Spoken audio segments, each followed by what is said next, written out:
लाडकी बहीण योजनेत 165 कोटी रुपये अपात्र लाभार्थ्यांनी लाटले, असा इशारा आदिती तटकरे यांनी दिलेला आहे. त्यातच जर बघितलं तर ज्या लाडक्या बहिणींचा 17व्या हप्त्यासंदर्भातील जी.आर. आलेला आहे आणि जी.आर. आता आलेला आहे. ते म्हटलेलं आहे की जी.आर. आला आहे, पुढच्या काही दिवसांमध्ये पैसे बँक खात्यामध्ये ट्रान्सफर होतील. यामध्ये तुम्ही बघा, आदिती तटकरे यांनी सांगितलं आहे की लाडकी बहीण योजनेत तब्बल 1,39,000 अपात्र व्यक्तींनी गैरलाभ घेतला आहे.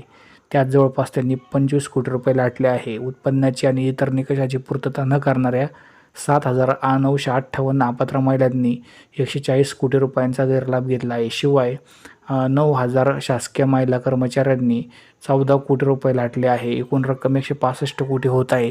त्यामुळे गरिबांना फायदा मिळायच्या ऐवजी श्रीमंताला फायदा या ठिकाणी झालेला आहे, अशी कबुली त्यांनी दिलेली आहे.